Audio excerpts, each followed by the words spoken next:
So, Logan, Jellicles can? Jellicles do. Look, a new day has begun. We just watched Cats, the musical, the movie.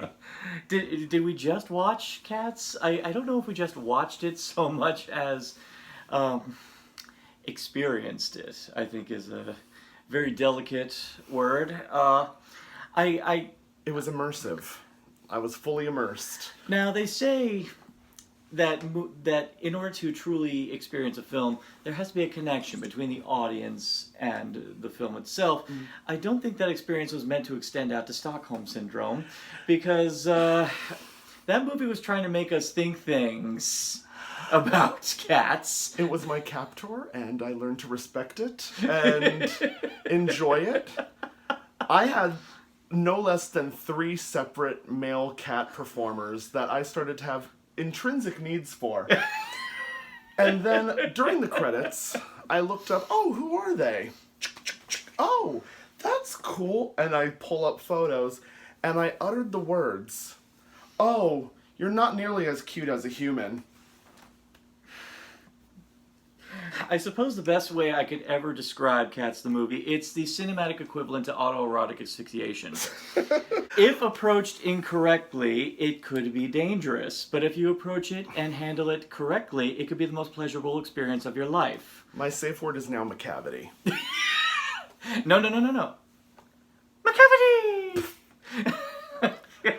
Now, many of you will not know what we're talking about, and even if you saw the movie, you wouldn't know what we were talking about. Even if you saw the original Broadway show, to which it gained the notoriety to make the filmmakers assume that making a movie was a good idea. They thought it would be cute. They you know, I think Spielberg thought it would be cute because this was produced by Amblin. I actually found this out. Originally, Spielberg had tried to make this into a movie, but animated. Oh. Yeah. I mean, an animated version of Cats could be cute. Yeah, with actual cartoon cats. Basically like the Aristocats, except, you know, less racist. Shanghai, Hong Kong, ik fu young.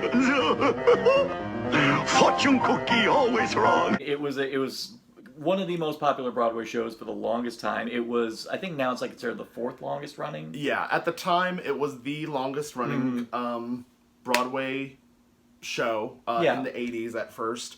In fact, it was playing at the Winter Garden Theater, which now is playing Beetlejuice the musical, and is about to close. Their old tagline used to say, Cats, now and forever.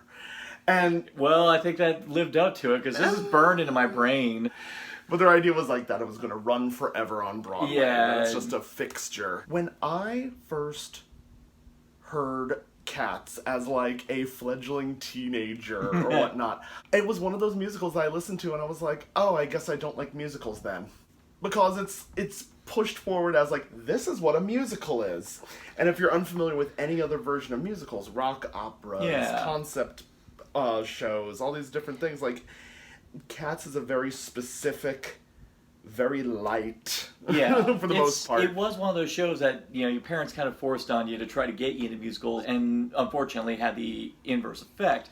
I remember listening to the music when my parents got the CDs, and I was like, music's pretty good. But then when I actually saw what the show entailed, I'm like, I think I'm going nuts here. Around the time I started studying musical theater, like right when I started watching Les Mis, Rent, you know, because it was the late 90s, you kind of had a resurgence of popularity at that time. My parents actually got me tickets to go see the show on tour, when it was on tour, on orchestra seats, which I will say was that's the kind of show you would want orchestra seats for. So you can see it. Yeah, up close. And the thing I gotta say, it's more of a showcase show as opposed to something that's meant to have anything resembling a plot. It's just meant to showcase just really good dancing, you know, good music. It's like Stomp for modern dance / ballet / jazz. Beautiful. And it has some pretty moments, especially some iconic songs like Memory. Of course, the one Touch Me, that one. that has been sung ad nauseum. You've heard it even if you're not into musicals. Exactly. Of course, it being so popular, Hollywood immediately says, you know, we had to make a movie, but a movie had been in talks for a long time. And now, 3 for some decades reason, now. and now they decide, now is the time for one, and they choose probably the weirdest director for it. Tom Hooper, most people, I mean, I could see where their head's at because he did do Les Miserables, and it was It was a big hit, both critically and commercially. It did do well. Yeah. And unfortunately, people forgot to realize that the guy also made some pretty weird choices in the making that movie. So in the Broadway version, the cats have face-painted makeup face paint. with, little button cat nose Yeah. always. They actually have cat noses. And usually, like, a little cat, like, upper lip, too, the- like, little line. The Joaquin Phoenix action, you know. Yeah, Joaquin Phoenix. Oh, your ears are on backwards. What? Your sequins are back. Pretty good. McCavity! There, my ears are fine. We're not refilming that. No, we're not. But I would have been happy with the Halloween face paint version. They did it great on Yeah. Broadway in 1983, and this one was like, we can do CGI. Yeah. I mean, I get that you want to keep your actors mobile, which, we're very mobile. But they kept the actors mobile on the Broadway version. Yeah. 8 times a week. This one they have CGI fur bodies, CGI fur ears, their faces transposed. Yeah. Slightly like And almost in an... shrunken on the sides, so it's just big face on little head. I even could swear I saw times where their faces were shifting on their heads. It's like bare feet, so you can see human toes the entire time. And human hands. Human hands. And human claws. And no cat nose. So No. it's human nose that's maybe slightly painted like the fur. Slightly. Barely. It was basically Vladislav from What We Do in the Shadows, the musical. But unfortunately, another thing about this movie was the way the camera kind of fetishized a lot of their movements. Oh, there was one point, like, early on where they just really wanted to tell you, like, look, we're running around the city. There was a shaky cam going, and it was deliberate. They were trying to do the Hurt Locker with this thing, and I was like, "Why are you hurt? Why are you doing this?" I have seen more steady cam in Blair Witch Project. Busby Yes. Berkeley with cerebral palsy. Just So, the musical itself, the whole plot line is based around all these poems by T.S. Eliot about cats that Yeah. Andrew Lloyd Webber turned into a whole musical. It's just little vignettes about, like, Yeah. there's this type of cat, and this type of cat, and a theater cat, and a fat cat, and a cat that just sits all day, and blah, blah, blah, blah, blah. There's a cat that wants to touch you in naughty ways. yeah, well, in this case, all of them, really. There's a cat that's into magic tricks. Like, and finally, And one cat gets determined to go to cat heaven. Feline's Got Talent. They really pushed this is a talent show at a ball. But then in this movie, they add subplots. They expanded on the character of McCavity, who in the show only appears for like 5 They minutes. have different settings. McCavity brings them onto a ship. Yeah. By the way, McCavity brings them onto a ship, magically transposes them because McCavity has magical powers in this version. Yeah, apparently now he has magical powers and disappears in a puff of magic.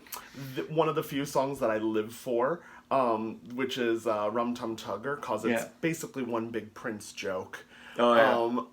Instead of being this, like, Ruby Rod, Prince, ooh la la, everyone wants to, like, to touch me, it's just kind of like a smooth jam version. It's a little modernized. It isn't as over the top. It wasn't even as, like, femme. Like, cause Not that was even. what was interesting about him, cause he's almost like a Dr. Frankenfurter cat. Yeah. Where he's got this sort of, like, I'm ambiguous, gendered, Yeah, well, yeah. all the women want me like because I Captain look Jack. like this. Captain Jack Harkness as a cat. Good. If there's any song in the show that is meant to be kind of oversexed, it is supposed to be his, because he is supposed to be like the sex symbol of the group. But the thing that just they push it over the cliff is that they set the thing in the Korova milk bar. The PG-13 version of the Korova, yeah. So there's milk everywhere, and he's There's dancing milk around. all over the place. I swear to God, I thought the Jonas Brothers were going to come out and go, "We're going to cover you in our foam." I wasn't ready for Dame Judi Dench to put one leg up in the air. She did. To Ian McKellen, no less. Personally, I thanked the Phoenicians. The Phoenicians gave us Dame Judi Dench's leg in the air. Deep Disney cut, y'all. Yeah. And I'm not even a Disney gay. Yeah. That's right. I speak your language. What now? What now? Just they kept on having weird little moments like that. With the CGI, there's a moment where, like, all the cats go into the moonlight and they feel the moonlight, and all of their CG tails flick up, get, like, turrid, like, they tumesce full, and then, like, all go, like, flick on, like, the edge there at the end in unison, and Yeah. it's just very... Isn't this great? And it's just unnerving and it looks weird. Yeah. And they. And it even some of the other choices as far as adaptation goes were just weird. They even beefed up Mr. Mistopheles' character. In the show, he just shows up as a convenient plot device to get old Deuteronomy back. That's it. But here they expand him out to be this really shy, very bashful wannabe magician. And I said to you, when I looked at him, he kind of looks like the cat that Pepe Le Pew keeps trying to rape. Oh God. Well, his costume, one thing that I liked about it, and it was vaguely there, there's this thing over in England called Pearlies, and he had that going, like these little mother of pearl discs all over. I'm like, British reference. Sorry, the second you said pearls, my brain, of course, went to the Mungo, Jerry, and Rumple teaser sequence when they adorned the ingenue Victoria in pearl. They gave her a pearl necklace. This is after we watched Rainn Wilson. Rainn Wilson? Was that her name? No, Rebel Wilson. Rebel Wilson. Yes, a furry Rebel Wilson scratching her crotch. I think that sums up her entire career in just one gesture. I like her as a comedian, but like it felt like there was a lot of moments where they really wanted to appeal to people that will hate this. And the problem is, because they try to beef up the plot, whenever they adjourn to one of these other cats, it just feels random and out of the blue. Of course, Skimbleshanks, the railway cat, who I swear to God, when I first saw him, he was wearing a red hat and red overalls. I go, "It's me, Fario!" Oh, no, he even had the mustache. Yeah.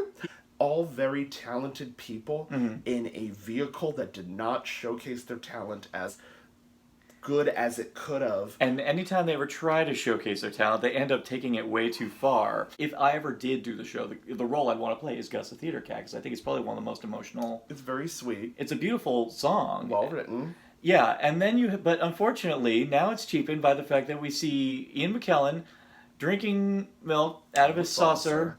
Like he's the only one that does it.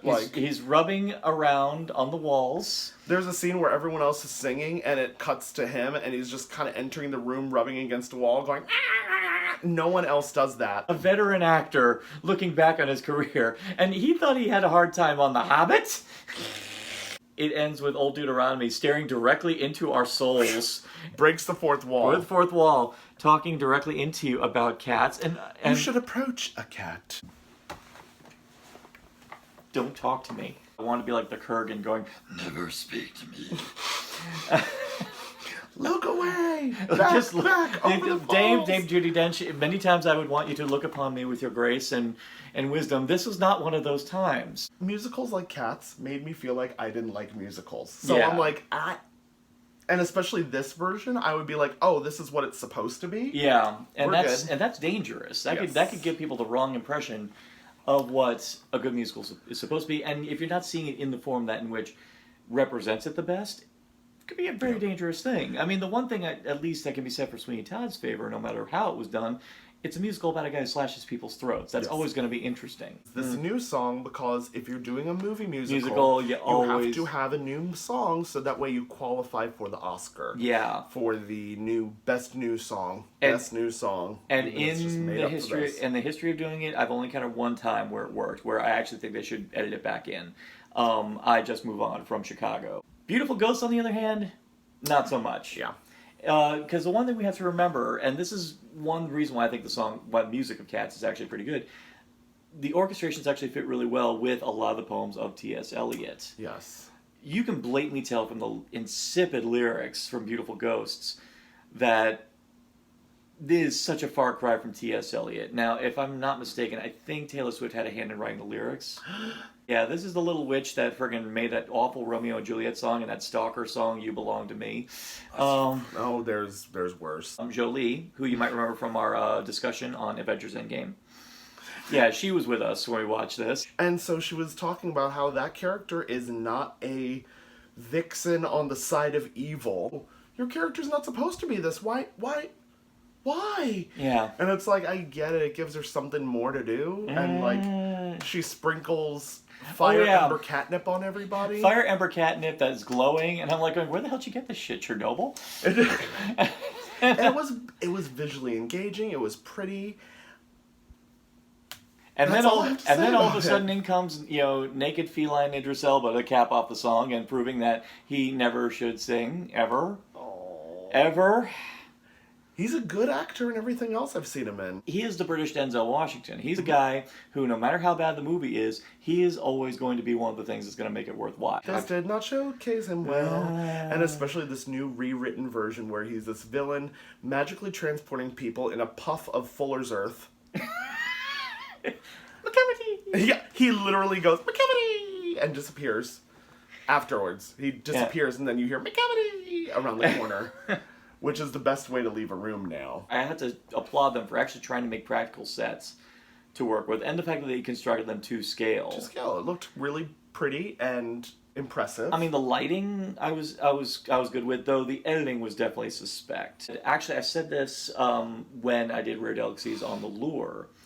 I said the one thing about movie musicals, and the thing that always makes or breaks it, is how the camera is handled. Because the camera should be a dancer alongside the actors. It needs to move, it needs to be choreographed, just like the rest of it. Of course, I raved about Anna and the Apocalypse, and again, the camera work was exactly what it needed to be, where it had to move just as much as the actors. Yeah. I mean, the reason why I still say Chicago is probably one of the best movie musicals of all time is because Rob Marshall understood the camera just as much as he understood dance. This one, everything was either close-up or wide. Yeah. And that's it. You either saw the whole ensemble dance or just, like, a person's left shoulder. And a lot of times the camera just stayed stationary. And then when it was supposed to be stationary, it was moving everywhere. This should have been very elegant. This should have been beautiful. There's a few shots where they do that, which is gorgeous. Like towards the end, where you see it in the wide, and they do this thing like on the town square. Oh, Trafalgar Square. Yeah, on top of that statue. That was pretty. And even towards the beginning, when they did Jellicle Songs for Jellicle Cats, the prologue, the light bulbs on the signs, the way things looked, the old-timey cobblestone London streets. That was really cool and pretty, and they did some great stuff, even like with the bedroom scene.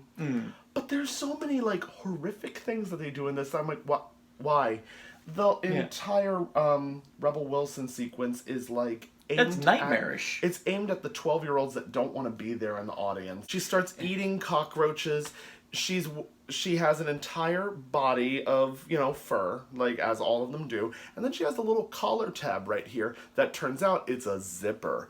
And she undoes her own skin to reveal actual other skin underneath, and then like a human. And it's already unnerving enough that we have a bunch of other cats wearing fur coats, and we're like wondering where the hell they got those. Yeah. It's a choice. They made some choices in that scene. They made choices. They were not by any stretch of the imagination a right choice. For all of our goings on, you're wondering if we like this or not. The thing is, I gotta say I still had a blast watching it.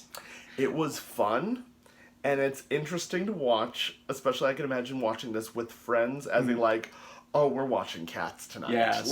And I call this the room of musicals. I actually mean that in the most affectionate way possible, because the best bad movies of all times, the ones that have gained notoriety, are the ones where the choices made on those films are so eyebrow raising and so random, and they're so unique, and the only way a filmmaker could make these wrong choices is if they had the freedom to make those choices. The unchecked. And that makes you it makes you debate the sanity of the auteur who's making this. Yeah, I want to support that, but at the same time, I think of it in the opposite, where it's, so The Room was small budget, auteur that finally gets to have his vision. This was his project. Vice versa, Cats is huge budget, huge studios, big names. And I think what they ended up with is art by committee. And instead of having one auteur end up coming up with this one singular vision, and the Cats will be real life and have a thing, I have a feeling everyone was said, oh, we'll get this guy to do CGI, and we'll get this guy to add a new song, and so one could probably surmise that they probably couldn't afford to do touch-ups, or alternatively, the studio knew what they had on their hands, and they knew that the only way it was ever going to sell was through bad publicity. No. I hope one wouldn't scuttle a film like that. Because the surrealism of all these weird-ass choices, and because you're seeing a lot of these actors who you've loved and respected in so many of these things doing these odd thing. We're seeing these people doing shit which we never ever in our nightmares, deepest, darkest H.P. Lovecraft nightmares. You know, going. Long live the new Flesh. Yeah. I was expecting some Videodrome. So yeah, some Cronenberg second. horror, maybe a touch of Reanimator with the dead cat. But that's the thing; these weird ass choices make this thing stay in your brain, and it is staying in my brain. And I was giddy at the notion of seeing this film because of all the weird ass choices it was making, and Lord knows that's the reason I'm going to tell people to go see this, because I have seen inept choices. Anyone who has watched Mystery Science Theater 3000 has seen many bad films with many suspect choices where you're like, what the fuck were they thinking? It takes a village to make a movie. You have to have a lot of like-minded people to be all for your vision. You have to have a lot of people to come around and all agree going, this is a great idea. Now, I think this is a Michael Cimino situation. I think this is a Heaven's Gate scenario where, because their previous movie was such a big hit, they thought, we should give this to him and give him full carte blanche. Everyone got matching white sneakers and marched off to their end. It would have been them having to go back and reshoot everything with real costumes, not CG. Yeah. Fix the CG. This I think might it have was been too far gone. But someone at the end was like, that's it? Like... Yeah. I mean, we sense trouble in paradise when the opening shot of the movie is a very badly photoshopped cat face in the clouds.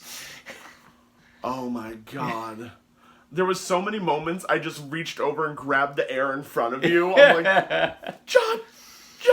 In closing, me personally, I will tell everyone to go see this because it's a hallucinogenic romp, and I am very curious to see if it will alter the way you look at your own house cat. No, I've got to say, there are moments in this that I would probably play to people. Like the rendition that Jennifer Hudson did of Memory. That's gorgeous. Okay, it would have been great for me, except, and I feel bad because Jennifer Hudson is, of course, Dreamgirls, she was incredible in. Even her rendition of I Know Where I've Been from Hairspray was amazing. She's going to be Aretha Franklin now. She's going to be Aretha Franklin, and I can't wait for that. But unfortunately, in this movie, and this may just be a tick of mine, but she was being upstaged by her snot. Yeah, she got a snotty nose in it. And she had a snotty nose in every single scene. Or made it happen. Oh no, I'm pretty sure it came from her emotions. Or maybe just her tears and just the way her face contours, it just parked itself under her nose. But I'm like, all the CGI in the world and you couldn't digitally paint out boogers? Nope. Or they put them in afterwards. I'm partial to a Grisabella that has the streaked mascara. Yeah. And still looks like resplendent, but like too old and like just haggard. And she barely had any nice finery on. I wanted like gorgeous sequined something that's been like just tracked through the mud. Yeah, it looked like dragged across a highway. And shit, like the gloves and all that. And I was not getting that impression. Even because of the aesthetic choices that they made. Even when they stuck the like one girl from the Pussycat Dolls in the role, I'm like, okay, at least they aged her up and made her look a certain way. And this one was just kind of like, oh, she's been neglected. She had a rough life. I wanted to see a more, I hate to use the word grotesque, but that's what the character's supposed to be. Where she's supposed to be. She's supposed to just represent like the thing that all these cats are basically competing for. Yes. And they're afraid of is getting old. Yeah, getting old, getting forgotten, getting unloved, choosing the wrong people to hang out with, cause I guess... Which that subplot they just crowbarred in. She got with Macavity. I'm like, what? It's like, Macavity is just a bad cat. He's not a fucking STD. I don't know what to do with that. Well, I think Taylor Swift's character, I'm pretty sure there's like a whole side thing where Grisabella, goes to her going, this is your future. Get a shot. Oh my god. Oh, on that note, I don't know. I would probably show people this for vignettes. I would probably show people this for a, hey, this happened thing. Or like just like the cringe-worthiest moments. Maybe do a mega cut of all the things. I was like, why? Why are they doing that? Including the Macavity. You coward. I'm going to make sure the founder does this. And he will bring them to their house, to his house. And he will make sure that they sit down and they experience Cats. Put them through Cats. Yes. The immersive experience that is Cats, the movie musical. They had Star Wars special drinks. They didn't have any cat special drinks at the theater. No, they did. I'm gonna fuck up their name. Scrimbleshanks? Skimbleshanks. Skimbleshanks, Mr. Mistopheles, and then Monkastrap. Monkstrap. Oh, Monkstrap. is that it? Monkastrap. Monkastrap. Yes, but no, Monkstrap works too. Monkstrap. Well- Those I think were like the Yeah, deep-seated knees. I was like, why? Why Yeah, are they cute? just Monkastrap. I don't know. I was looking at Monkastrap, but he was giving his murder face for like most of it. That may just be the actor's natural scowl, but unfortunately, every time I looked at him and every time he was looming, he looked like he wanted to cut a bitch. Thank you for having me on this and No problem. suggesting that we go see Cats on opening night. Oh, Opening weekend. Yeah, opening weekend. It was a sublime experience. It was. This was the musical that we didn't need, but it's the musical that we deserved. No. Do you agree? Do you disagree? I think you're probably going to agree with us. Tell us below in the comments. Tell me that Cats is the best musical ever, and that I'm wrong and I'm missing something about it. And that Cats, even though Harold Prince grilled Andrew Lloyd Webber about, hey, so this is all metaphorical, and you even say metaphorical cats in that opening. Yeah. And so this is all metaphor, and it's actually like a political play, and this character is this thing, and this character is this thing, and it's actually talking about this in the world, and Andrew Lloyd Webber's like, it's cats. It's about cats. And he's like, okay. And for more addictive content on Narcotic Casserole, simply like, share, subscribe, click. Thou shalt be served. Where I choose the cat that deserves a new life. Going to the ball could get dangerous. I'm doing this for John of the Future. Hello, John of the Future. I know you're editing this late, but I really want to let you know that I appreciate that you decided to rope me into this and be the rando guy waiting on the couch for my roommate. I just wanted to say thank you for being that young man waiting on the sofa. She doesn't know what's going on here. She just knows I have a guy over and it's midnight. That's all, and we both are wearing cat ears. Thank you, John.